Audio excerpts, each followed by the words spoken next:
Lenny and welcome to my YouTube channel. Today we are going to talk about interesting facts about albinism.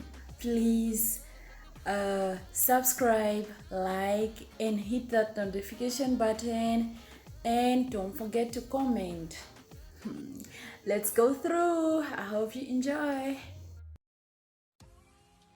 Well, as I said earlier, today's video we are going to talk about interesting facts about albinism. There might be various facts that you might not know about albinism. So let me take you through. Let's start with number one. Albinism is a genetic condition caused by a deficit in the production of the pigment, which is melanin, and it affects everyone. It can affect anyone. It affects anyone across the globe, regardless of your color, your gender, or your race.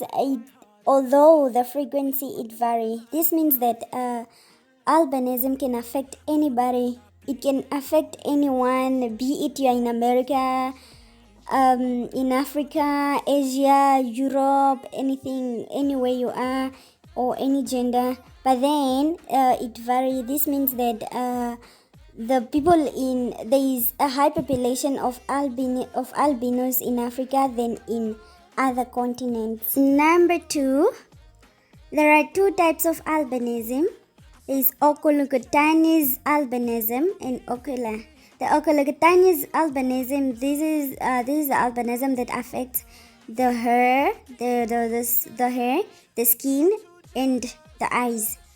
And the ocular one, it just affects the eyes. For example, I have a brother on my father's side whose eyes, you can see, they're kind of like, when we grew up, we never knew about these. Like his eyes are always moving.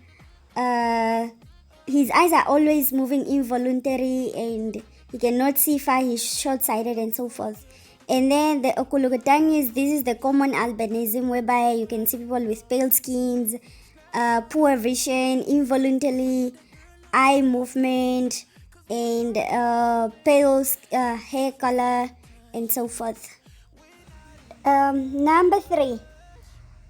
Not only human beings suffer from albinism, plants and animals also suffer from albinism. Due to lack of chlorophyll, these plants tend to have white leaves instead of green leaves.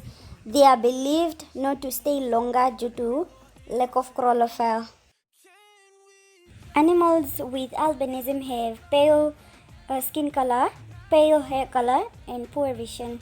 Animals with albinism also can be recognized in their eyes. They also have reddish eyes or blue eyes or brown. And then animals with albinism, they are also sensitive to the sunburn. So their skin also tend to be pink, just like for an albino, for a person with albinism. Number four, albinism is a health condition that does not get worse over the time and does not exhibit any change to the life expectancy of an individual.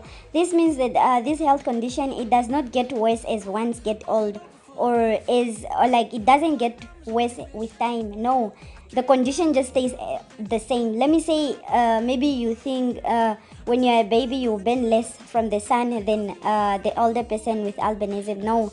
And let me say, our eyes also, they don't change. Our eyes, let me say, we are already born with poor vision. That poor vision just stays like that. Even when we get older, the condition don't get worse.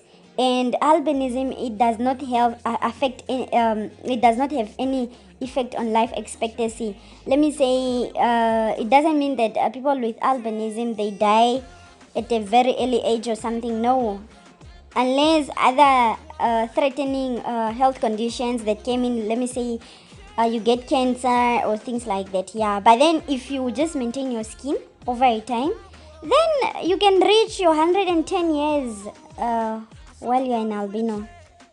Number five, newborn babies with albinism tend to have vision problem at their birth. but they tend to improve during their first 6 months.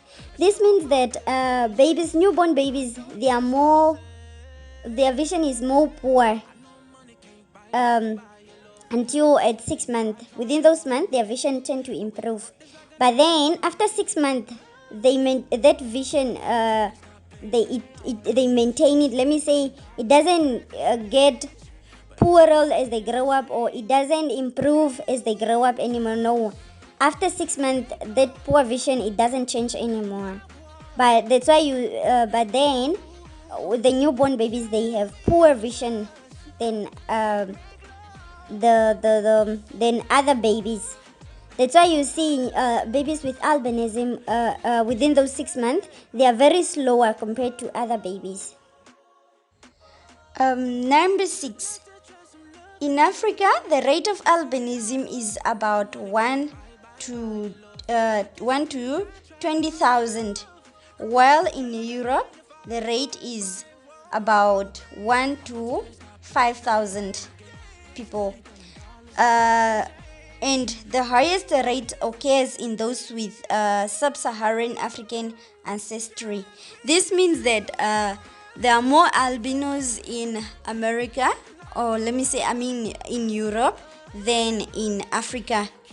And most people who are at risk of having these health conditions are those living or from sub-Saharan Africa. Let me say there are more Albino and one is not. Like, let me say, one child is an albino and one child is not an albino, but they are twins. And one can give birth to twins which are albinos. It's so nice. It's so good. And if God bless me with that, I'll really appreciate it.